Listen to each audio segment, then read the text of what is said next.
Welcome back to the UFO Disclosure Symposium. I'm so excited today. I'm joined with Travis Taylor. Travis, most of people who are getting VIP tickets and tickets to come to the symposium, they probably already recognize you. They're familiar with your work and know who you are. So I kind of wanted to surprise them a little bit. Most people don't know, Travis, that now that you're working up in the Uintah Basin, you do a lot of research. You've got decades of experience with NASA and the Defense Department and everything. But if you go way back, your father actually worked for NASA as well, or for the Air Force with Warner von Braun. So, you've grown up with this whole field and surrounded with it most of your life. What was that like? Yeah, so when my dad was in his early 20s, he was a machinist working on the Apollo program. Hmm. He actually tells a story about getting up one morning and plowing his grandfather's field behind his grandfather's two mules, getting his truck, driving across the river, and crawling up inside the Saturn V that was going to the moon and welding parts on it. That's a really interesting dichotomy of technology that he talks about there. But yeah, and I was born in that time frame and grew up here in Huntsville, Alabama area. We had rocket tests always going on. They were working on the space shuttle design and firing off the solid rocket motors. And we used to climb a big pine tree in my backyard and watch the smoke plumes rise as they were doing the rocket tests across the river from my house. And to me, growing up, the Space and Rocket Center was that was just a thing. It was always here, it's around. And it was funny to us in the 80s when people started coming from all over the world to go to space camp here, and we're like, well, we've all been there and ridden all the rides and stuff. It's just a thing. So I guess it's part of the environment that I grew up in. I always, seeing the rocket testing. My dad and I would work on the stuff in the garage. That was fun. And it's just one of those things that kind of led me down this path. But I knew in the third grade, we took this test. It was like a fun thing to tell us what we were going to be when we grew up, and they'd give your top three choices. Your top three scores. Mm-hmm. And the three I got were, and I don't remember what order, but it was scientist, astronaut, and superhero. And, and so You pretty much have nailed that. Before I die, right? You pretty much have nailed that over the course. Because right away, even at a young age, I think I read that you actually won some scientific awards and even placed at a national level. Yeah. In fact, I was in science fairs and science paper competitions growing up, and in my junior and senior years, I won state level, and then went on to national level science paper and science fair competitions, and that led me to the day job that I have, and the other work I went to do. Okay, so you worked. Now you went from there, winning scientific awards, and ended up working in the Department of Defense for quite a while, building systems and developing stuff there. And now that has evolved into this whole other realm of research. How did you go from that professional field into this kind of interesting realm of searching for the unknown? It's an interesting question. I have always been extremely interested in trying to find out what's actually going on, what we know, what's happened. When I was 10 or 11, my dad gave me his copy of Chariots of the Gods by Eric von Daniken to read. And we would read it and compare, Bible scriptures to, things that Eric von Daniken would say in Chariots of the Gods about ancient astronaut, hypotheses and theories. And so I've always been really interested in that and science fiction, of course, watching Star Trek and Space 1999 and those things growing up. Buckaroo Banzai was one of my favorites, and then as I went into engineering and science with the Army at my day job, right out of high school, actually, working on directed energy weapon systems and doing scientific research with laser physics and stuff like that. I still continued, working on space systems, space vehicles, whatever. And I was in a meeting right after 9/11, and me and a buddy of mine, he was my mentor into the intelligence community work that I do. He and I had always been trying to figure out how to find out if there was a Roswell, if there was a secret program that we wanted to get every super secret clearance we could get, and then do every volunteer for every crazy duty to hope they would invite us to be part of that, effort. We never found such an effort, and I'm not certain that such an effort actually existed at the time. I think it's more like what Nick Pope has said. It was him and a secretary. Right.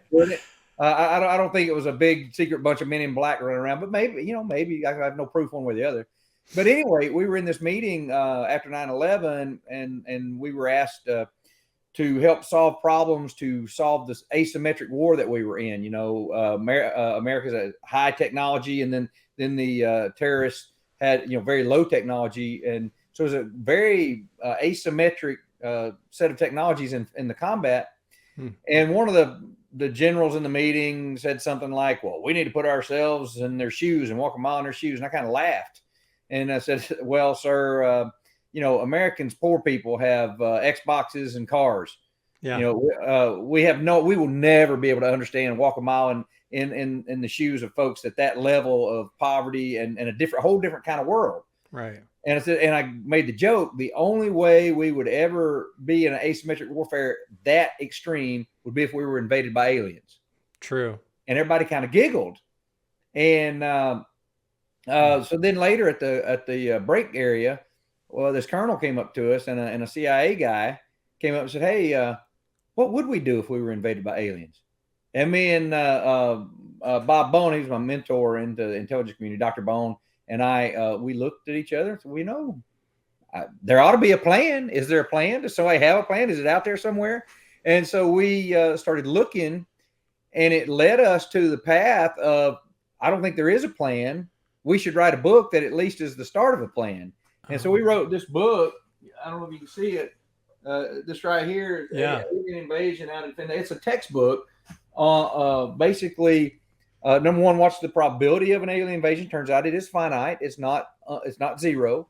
What kind of invasion might it be? That turns out that we have no idea.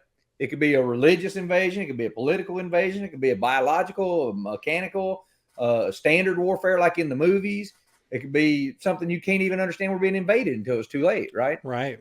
And so we wrote this concept of a book on how we should be preparing, what should be done, and that sort of thing. And that started sparking a lot of interest from people, calling me up, wanting me to do interviews like this. Called me up out of the blue to do a TV show on History Channel called The Universe, to talk about space warfare and stuff. And all that just kind of continued to roll into things, and people kept asking me to look into things. And it led to the path of, hey, what's going on at Skinwalker Ranch? Somebody should go look into that. And Ancient Aliens, hey, we've got these videos. Would you look at this and give us an engineering assessment? And it's just continued to roll one thing into another. Yeah, now that has unfolded and become like a major emphasis of your life. And recently they've come out now, the Navy and the Pentagon have admitted those released pieces of UFO footage that they are valid unknown objects. And so the entire world is opened up to a broader community. And we have all these high level people now coming to the UFO Disclosure Symposium May 27th through the 29th. And I'm excited to see you meet all these other individuals, be able to talk with them, because what's going on now is at such a different level. Instead of just exploring curiosities, there's a lot of real science going on and a lot of high level people taking interest in this. And so one more question here. I'm really curious, like, what would you say out of all this research that is occurring, do you feel like is most important or most intriguing to you at getting to the bottom of what's going on with the UFO question? Wow. Well, so there's so much data available right now. We've collected so much at Skinwalker Ranch that is undeniable. There's some kind of phenomena taking place there. If it's what we call our near peers, which would be our near technological adversaries like China and Russia, that means that they've leapfrogged us in a technology so far that we would see evidence of them doing the research. There would be campuses of the biggest brains in the country collected and doing this research, and I don't think we see data of that. It would be Manhattan Project level effort, Apollo level effort to create a device that does like what happens in the gimbal, go fast, and Tic Tac videos. And what happens in the one from Puerto Rico, the DHS video, where the thing's flying around at 70 mile an hour and goes into water, leaves no wake, no wave, no splash. So it's either frictionless or it's not in our universe, right? Right. So there are a lot of things like that is just absolutely clear that maybe it's some multi-billionaire group, right? They got together and did, the oligarchs are doing it. But again, where is the campus of umpteen scientists, super brains gathered and doing this? You would see them in cities going to the movie theaters and restaurants. So they couldn't do this in a hidden way without some telltale signs of it. And I'm telling you that I have yet to see evidence that type of exercise is going on this planet, which then leads to what the heck are these things? Where did they come from? Who built them? What is their motivation? What are they doing? Is it a natural phenomena? Is it from elsewhere? Whether it's somewhere in outer space or even other universes or times, as some people suggest. I don't know the answer to that, but I can tell you this: in almost every one of these videos that I've analyzed, and I was the first one to notice this as far as anybody can tell. I've asked some friends and colleagues, and they agree that I was the first one to notice it, that there's a bubble of cold temperature around each of these craft in the infrared videos that we see. And that bubble suggests that there's a lower pressure or a vacuum area around it, which might be indicative if it was using something like the Alcubierre warp drive, or like Star Trek warp bubble or something around it, or space-time manipulation or some kind of field propulsion. It's clearly not jet engines and propellers. Definitely. And now we have at the UFO Disclosure Symposium coming up 4 new pieces of unreleased and undisclosed UFO footage that are going to be coming forward. And I can't wait to see that, by the way. I can't wait to see it. What are you most excited about? What are you going to be looking for as you analyze those pieces of footage? Well, the first thing I'm going to look for is to see if it appears to do things that are aerodynamically unusual, meaning does it have wings? Does it have surfaces that move? Does it have engines that are clear? If not, then the next trick is, okay, what is it doing and how fast is it moving? How fast is it accelerating? Because that's a key. I think it's the gimbal video, or maybe it's the go fast video. One of them, the whatever the thing is, it accelerates at such a rate off of the video that you could estimate, because we don't know exactly how far away it is and how big this thing is, but the pilot suggested that it was about the size of their aircraft. So that can kind of give you an idea of how fast it must have accelerated. And it would have pulled 20 Gs, 20 times the force of Earth's gravity. Yeah. Now, when our pilots hit 9 Gs, it knocks them out. They're unconscious, right? When the astronauts take off in the rockets and space shuttle and things like that, they're pulling about 3 Gs, right? When you're on the Hulk ride at Universal Studios, you pull about 2.5 to 3 Gs on the worst part of it. Yeah. So think about that. It would crush a human inside this thing to accelerate like that, unless it's like in Star Trek, they have inertial dampers that take out the acceleration and maneuvering G forces. Otherwise, when they're in space and they do that, and you move that way, your brain is going to slosh into the side of your skull and you're going to die of brain hemorrhaging. Right. Somehow they have to create a neutral pocket of where they're not affected by any of those inertial forces when they accelerate instantaneously like that. It's which is why they don't have seat belts in Star Trek, because they have those inertial damping fields.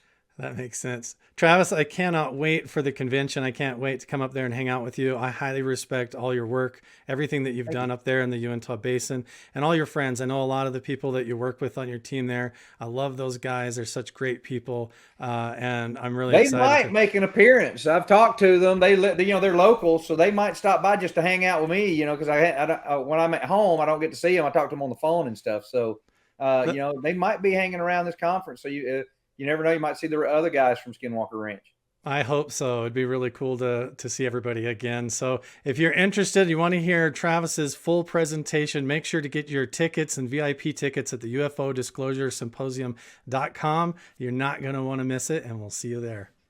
Thanks a lot.